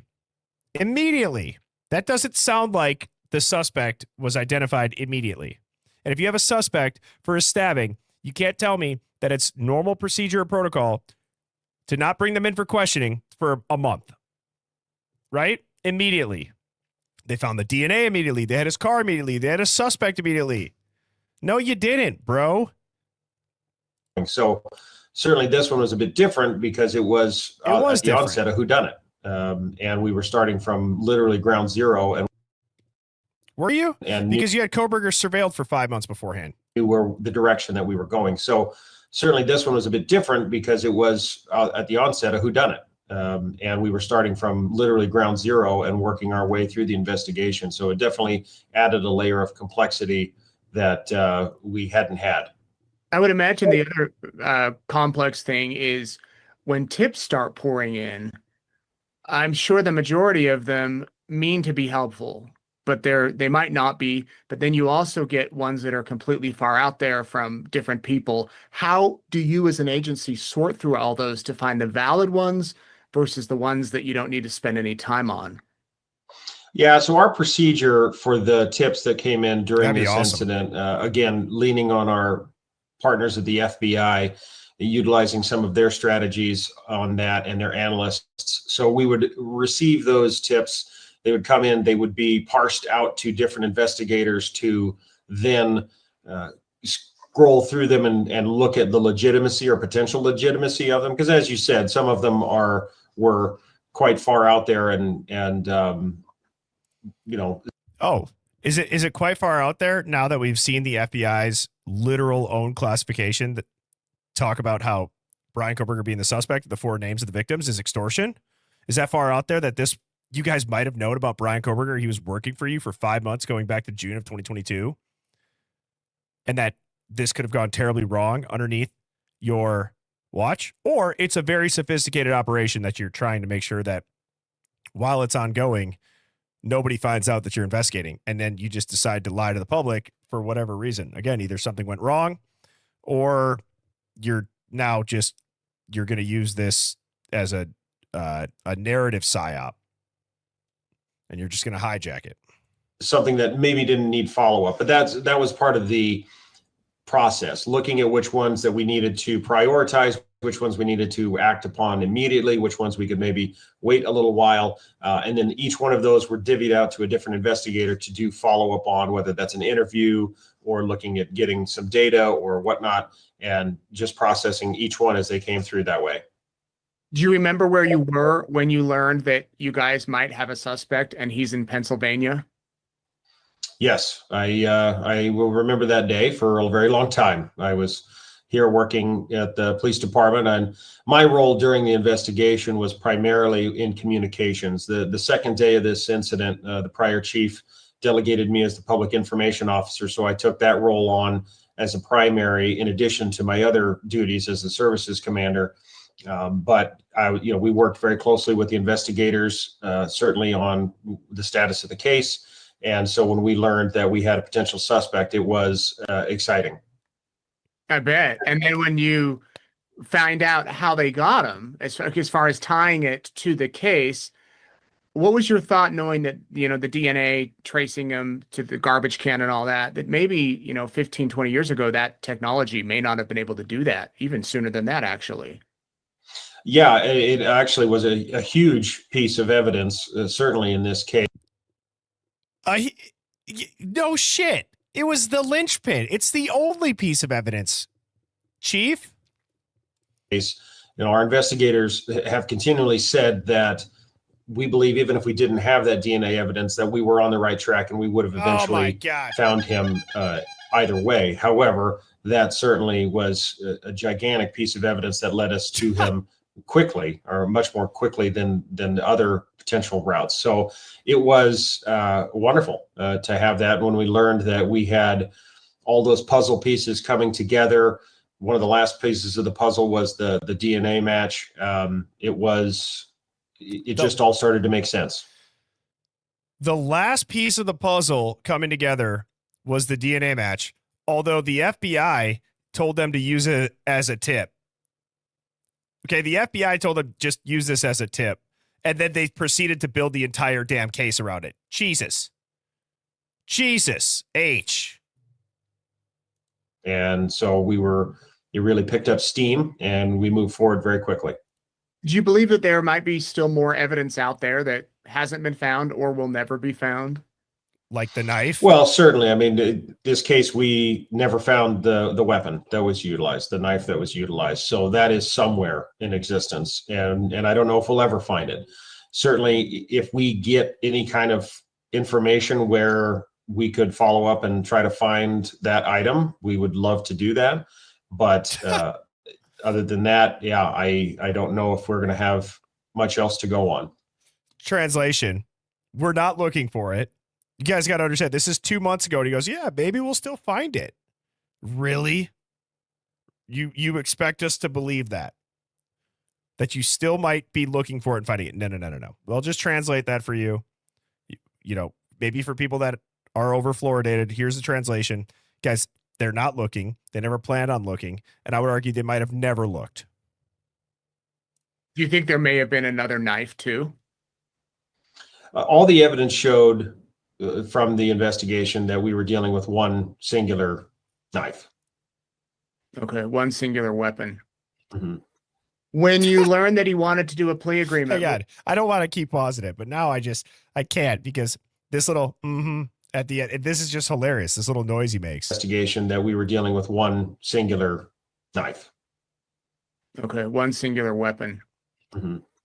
When you learned that he wanted to do a plea agreement, what was your thought at that moment?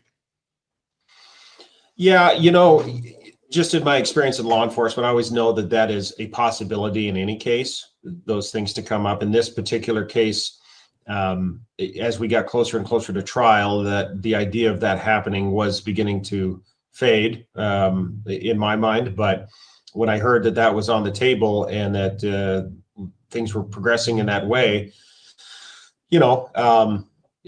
it's especially the way that it ended. Correct. I mean, he pled guilty to all charged counts. There was no bargaining. The only thing that was taken off the table was the death penalty. Which, again, you guys, we cannot be taking Ann Taylor at face value. We can't. I'm sorry.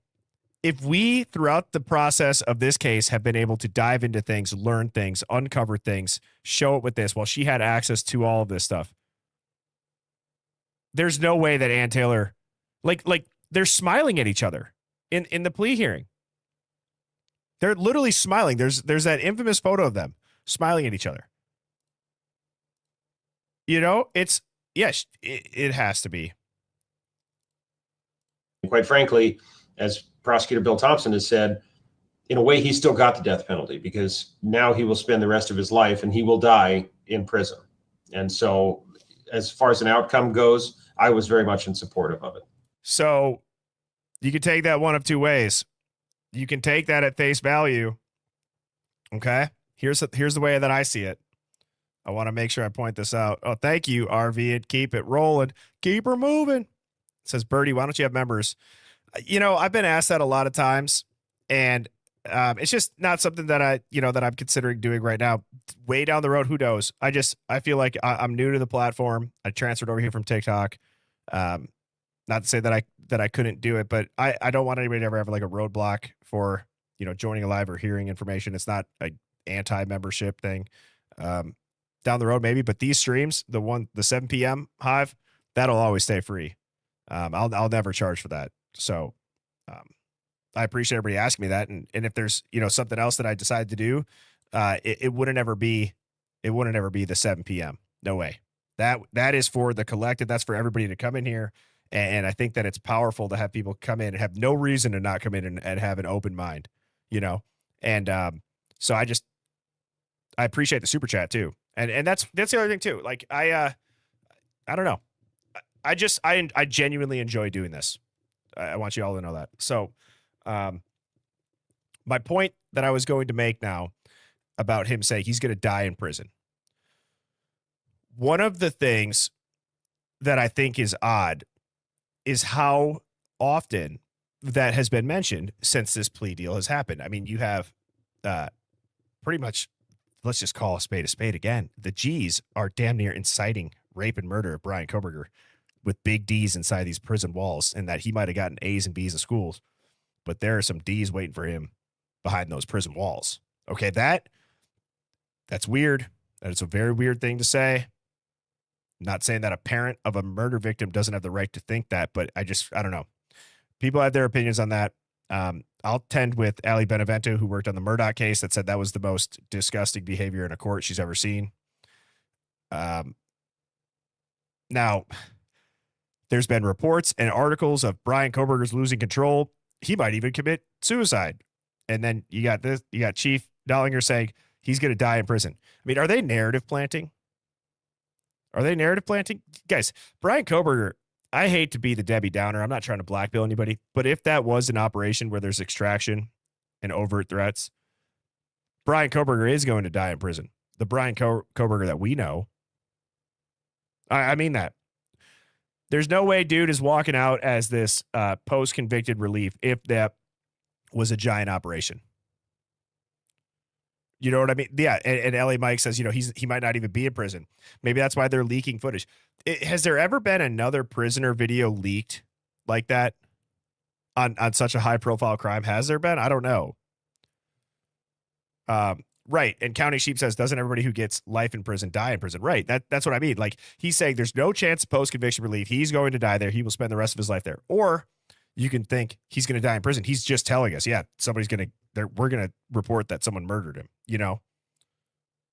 I truly believe that. And if it's real, I don't wish that on anybody, but I don't know. That's their FBI's own classification at this point. It's not a homicide case. And the fact that it doesn't drag on through decades of appeals, I imagine too, is kind of appealing in a way. Certainly, because we all understand that is the typical route that even death penalty cases go, is it can be decades, if not the rest of their natural life in appeals anyway. And so it could be mistrials, there could be additional trials. That means that all of the work has to be done multiple times. So yes, this is definitely an outcome that I was okay with. Chief, this is kind of a broad question, but what? It's like, yeah, of course you're okay with it. Reasonable Doubter, thank you for the super chat. In my opinion, Ann Taylor knew the truth and agreed to the plea, knowing Docs would come out and BK could get out from under Ada and Hippler and get post-conviction help. Guys, I absolutely agree with that statement. it's just hard because the way that my brain works is there's a couple different lenses. If it's a straight up case and this is just what happened, absolutely reasonable doubter. You're 100% spot on. She would not tell him that in that situation. Get out from Ada County, get out from Hitler. This stuff's going to become unsealed. The public narrative is going to start to shift. Yada, yada, yada. But if it's an operation, and why she's not screaming from the rooftops, that's the thing where I think Anne missed the ball a little bit. I feel like she's seasoned enough and experienced enough, like the PR of a trial like that. If there's really nothing, you gotta make noise in public, and they did not. They all kept their mouths shut. Brian Kohberger being the serial killers like to gloat and talk about what they did. That guy didn't say a word. You know what I mean? But it's absolutely a great point. That is the legal strategy. When the plea happened, I absolutely agree with reasonable doubter that if that wasn't the plan or the strategy, then it's concerning. How's the community doing? I mean, from 3-4 years ago to today.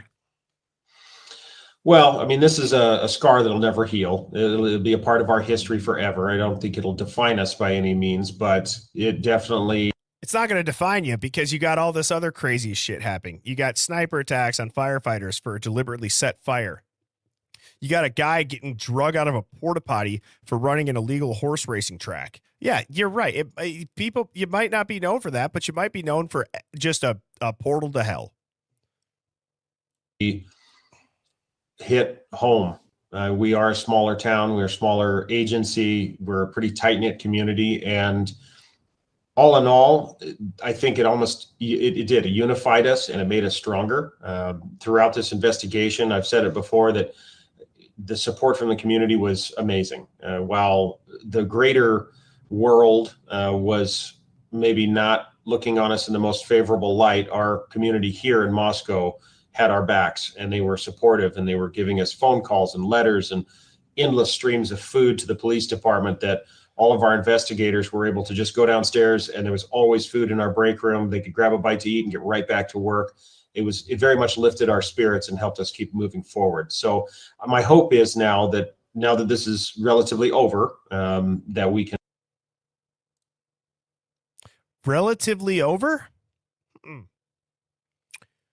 Maybe that's a little bit of foreshadowing too. And all begin to heal a little bit and just continue to move on, but we'll always remember it.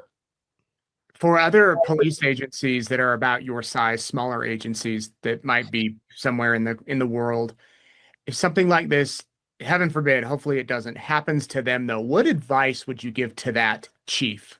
If they get thrown in a big story, a big case, what would you tell him or her? Yeah, my advice would be to cast that net for assistance. Are you kidding me?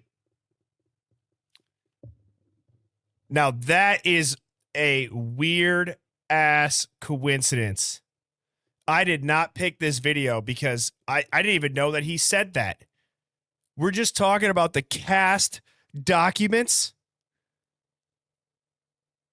And this is what he says? What are the odds of that? What advice do you have? And that's what he says? Oh, thank you, Christina. I appreciate that. I'm happy to. You guys are all sharing your knowledge in the chat and the hive mind as well. So thank you. I'm happy to do so. And I'm glad you guys all tune in. Listen to this. What are the odds of this? Always remember it.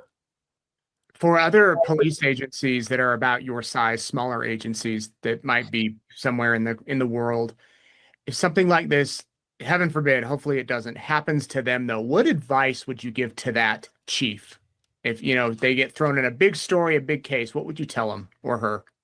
Yeah, my advice would be to cast that net for assistance far and wide, right out the gate.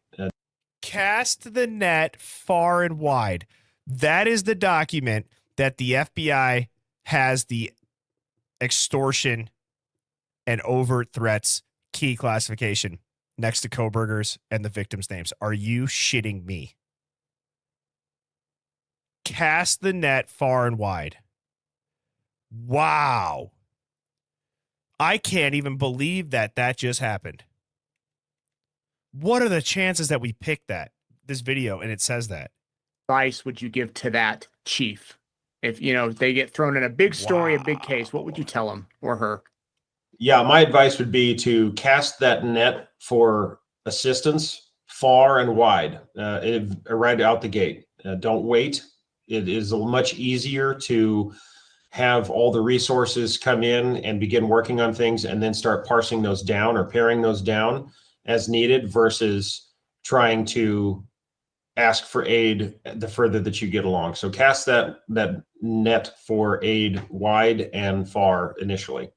That is so cryptic. That is so cryptic.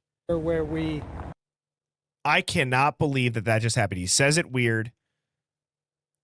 And you look at what the cast document shows, again, just to summarize what this stream has been about. Kohberger in the cast document, it shows he was tracked since June of 2022. This route he's doing, likely trafficking corridors. The AT&T records, 95% of the map is scrubbed. That's the FBI cast team doing that. Extortion, aggravated overt threats is slapped on the case. The survivors have been protected like witnesses, for God's sakes. You have Kohberger's entire past is sealed tight as hell, too. One yearbook photo and a picture of... I just can't, dude. I can't believe this. True to it, and that comment that they said, I've used it 4 times in this stream. They redact everything else, but they don't redact that. And then you got Dollinger saying that in an interview. Wow, dude. Wow. They're blurring their faces out in the 911 call. We know what they look like. They don't unredact that. They still black out people's names that we know who they are. But they let this FBI key classification term. I'm speechless. I'm effing speechless. And again, it's like, I'm not doubting it. People can say, oh, I doubt everything. It's just hard for me to wrap my head around. Like, again, extortion is not going to be a word that they use for a frat house stabbing. It's a word when someone gets way too close to something that is way too big. They've been redacting the evidence ever since whoever got so close that this happened. They've redacted all of it. They've scrubbed it. They've sanitized it. They've called in the big guns in the mainstream media. Bethany's being subpoenaed, fighting that from Nevada. I'm starting to think, Deborah Lynn, Pauly Putnam says, Bertie, you figured this out a long time ago. Brian is FBI and will follow it out till completion. Yes. I'll never forget. This sounds weird but that was back over on TikTok. I was nervous to say that. I was nervous because it was just so cutthroat over there. Thank you so much for the super chat, for everybody who has donated, feeling kind enough to do so. Thank you. Guys, Brian Kohberger, that dude really might have stumbled into something.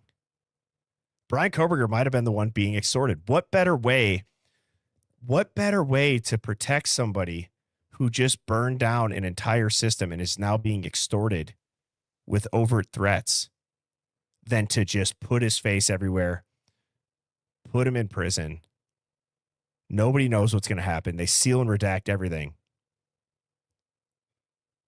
Say he dies in prison, he goes into WITSEC.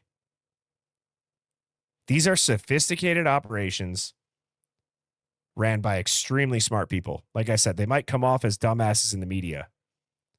But wow. Wow. What an effing stream this evening, Hive. Top dog to all of you. I know that in the chat, I wasn't too active. I just wanted to make sure that I got that out. I was up till 3 a.m.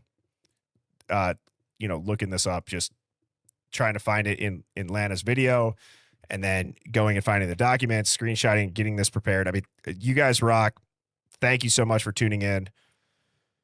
I will be back on tomorrow evening at 7 p.m. Central. Guys, please hit that like button. I hate begging for it. I'm not trying to sound like I'm begging for it. It's just, that's all that I ask. Hit the subscribe, hit the like button, turn your notifications on. The Hive is a place to come in and, think with an open mind, say your mind, whatever opinion you got, whether it's agreed or not. And I want it to, continue. I want it to last, and I want it to grow, and I want it to be a thing that everybody looks forward to every evening to end their days and relax. So I hope you all sleep great. I hope you have a great Tuesday morning. I will be back here, like I said, tomorrow at 7 p.m. Central. Devil's Advocates got bumped to Wednesday evening. Sunday is the roundtable at 7 p.m. Central. Birdie Bombshell 00 with the subject line roundtable if you're interested. And if you are interested, maybe start thinking through a costume that you're going to have to wear. It's going to be the favorite high-profile headlines. So I love you all. Cheers. Have a great night. Birds flying high, you know how I feel. Sun in the sky, you know how I feel. Breeze drifting on by, you know how I feel. It's a new dawn, it's a new day, it's a new life.